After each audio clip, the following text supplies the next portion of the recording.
અને નગરપાલિકા વાંકાનેરની રહીને એ ઘણી ધોરે વિનાની છે અને એનો કોઈ સંચાલન કરવા વાળો કોઈ સારું માણસ જ નથી. 28 સભ્યો જે બધે ચૂંટાઈને આવે છે ને એ ખાલી આંગળી ઊંચી કરવા માટે જ આવે છે. બાકી રાજાશાહી હતી ને એ સારી. અહીંયા તો બધા બેરા કાને અવાજે નથી જતો. હવે પરિવર્તન આવે તો વાંકાનેરનો સાચો વિકાસ થાય.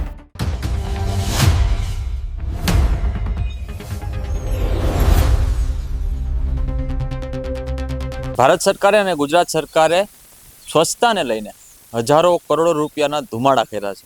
આવું એટલા માટે કહી રહ્યો છું કારણ કે માત્ર હવામાં વાતો નથી, આજે હું તમને બતાવવાનો પણ છું.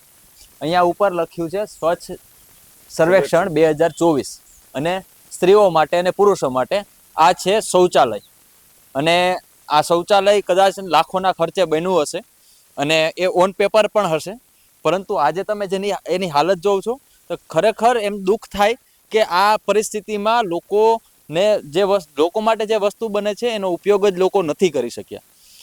આજે હું મારા કેમેરામેનને કહીશ કે આપણી સાથે સ્થાનિક વ્યક્તિ પણ છે, એમની સાથે વાત કરીશું. ખરેખર આ ક્યારે બન્યું હતું, શું છે અને શા માટે આવી હાલત છે? સાહેબ, આપનું નામ?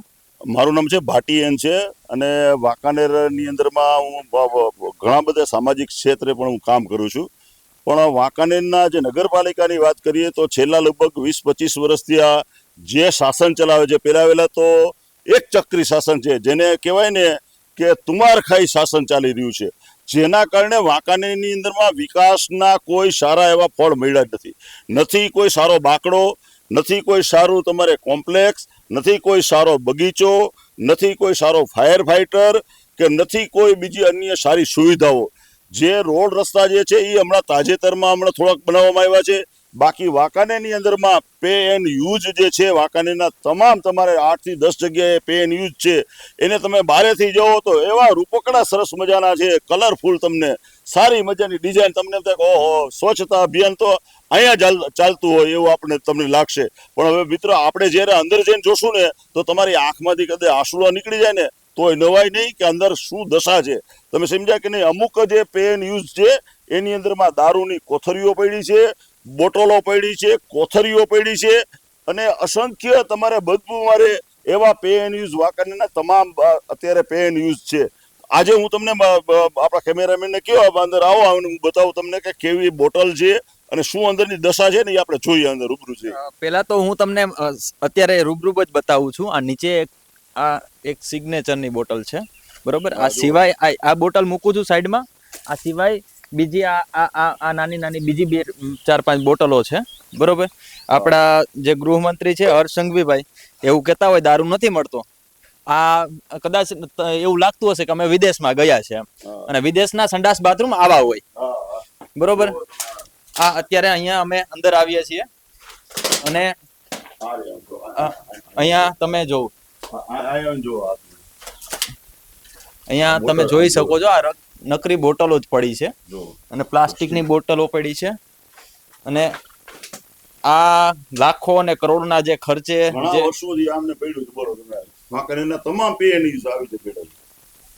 ખૂબ ગંભીર પરિસ્થિતિ છે. આપણે જે જોઈએ છીએ વિકાસ, અને વિકાસ આ એટલો થઈ ગયો છે કે અહીંયા પાણીની બોટલો, દારૂની બોટલો અને આ કોથળાઓ બધું અહીંયા પડી રહ્યું છે. અને લોકોને પણ કાંઈ પડી નથી અને તંત્રને તો સાવ નથી પડી કે લોકો માટે જે બનાવવામાં આવે છે વસ્તુઓ એ ખુદ લોકો જ ઉપયોગ નથી કરી શકતા. અહીંયા લાકડાઓ પડ્યા છે, છાણાઓ પડ્યા છે અને નથી મહિલાઓ માટે ઉપયોગ કરી શકાય એમ કે નથી પુરુષો માટે ઉપયોગ કરી શકાય. કન્ડિશન ખૂબ સારી છે. ખાલી સફાઈ કરી અને આ બધું ઓલું કરે ને તો ચાલુ થઈ શકે. જો આ બાજુ આમાં પણ તમે જોઈ દો.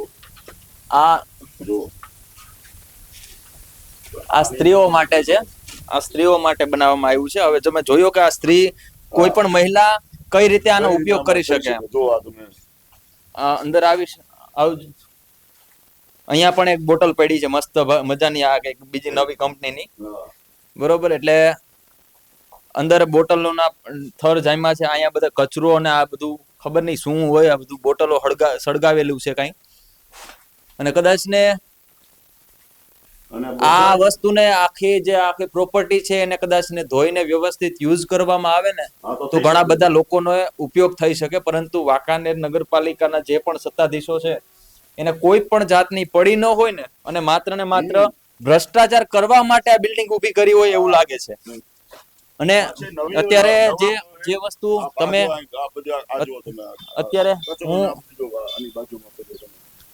મારા કેમેરામેન આશુતોષ છે એમને કહીશ કે તમે અહીંયા બોટલો આ બધું તો હવે નોર્મલ થઈ ગયું છે વાંકાનેરમાં, કે બોટલો તો સામાન્ય રીતે મળે, પરંતુ આસપાસની જે વસ્તુઓ છે એ તમે દૂરથી જોશો તો પણ તમને એમ લાગશે કે આ જંગલમાં મંગલ જેવું કામકાજ છે. આસપાસ બધે માત્ર દારૂ પીવા માટે મૂતરણીનો અને આ બધું બનાવ્યું હોય એવું લાગે છે.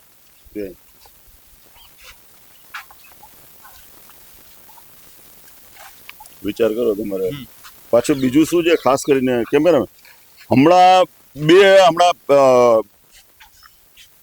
એક ગ્રીન ચોકની અંદરમાં અને ભમરિયા કુવા પાસે ત્યાં પાર્કિંગ પણ કરવામાં આવ્યું અને અહીંયા પછી સંડાસ પણ આવી રીતે બનાવ્યા છે. એક વર્ષથી આ સંડાસ બનાવીને રાખ્યા, ઓલા સંડાસ ને એ બધા રાખ્યા છે અને પાર્કિંગ નું કર્યું છે. તો એક વર્ષથી અહીંયા તાળા મારીને બધા રાખ્યા. તમે તો બનાવ્યા છે શું કામ? તમે જે આ બનાવેલા જે છે એને તો તમે ચાલુ કરતા નથી, જે નવા બનાવ્યા છે એને પણ એક વર્ષથી બનાવીને એમને પેન્ડિંગ પડ્યા તમારે. તો આવા ખર્ચા ખોટા કરવાનો અર્થ શું છે? અને નગરપાલિકા વાંકાનેરની રહીને એ ધણી ધોરે વિનાની છે અને એનો કોઈ સંચાલન કરવા વાળો કોઈ સારું માણસ જ નથી. એક વ્યક્તિ કે આમ થાય ને એમ જ થાય. 28 સભ્યો જે બધે ચૂંટાઈને આવે છે ને એ ખાલી આંગળી ઊંચી કરવા માટે જ આવે છે, બાકી કઈ એનું ઉપજતું નથી. વાંકાનેરની અંદરમાં કોઈ રાજના માના કરતો તો હું એમ કહીશ કે રાજાશાહી હતી ને એ સારી હતી કે રાજા સાંભળતા હતા. અહીંયા તો બધા બેરા કાને અવાજે નથી જતો. તમે સમજ્યા કે નહીં? આવું અત્યારે તંત્ર ચાલી રહ્યું છે અને વાંકાનેરમાં ખરેખર પરિવર્તનની જરૂર છે અને આ વખતે પરિવર્તન આવે એવું પણ અમે ઈચ્છી રહ્યા છે કે વાંકાનેરની અંદરમાં હવે પરિવર્તન આવે તો વાંકાનેરનો સાચો વિકાસ થાય. તમે આ સમગ્ર જે દ્રશ્યો છે જોયા હશે, તમને એવું લાગ્યું હશે કે ખરેખર લાખો કરોડોનો ખર્ચો થાય છે આપણા વિકાસ માટે, પરંતુ આપણે એનો ઉપયોગ જ નથી કરી શકતા. કારણ કે જે તંત્ર છે એને માત્ર ને માત્ર લોકોની સુખાકારીની જગ્યાએ પોતાને ભ્રષ્ટાચાર કરવો છે. એટલા માટે આવી મોટી મોટી બિલ્ડિંગો બનાવવામાં આવે છે, એટલા માટે આવા સ્ટ્રક્ચરો ઊભા કરવામાં આવે છે અને એનો જે ખરેખર ઉપયોગ થવો જોઈએ એ ઉપયોગ નથી થઈ રહ્યો. દારૂની બોટલથી લઈને અંદરની જે પરિસ્થિતિ છે એના વિશે તમારું શું માનવું છે? કોમેન્ટ બોક્સમાં ચોક્કસથી જણાવજો. નમસ્કાર.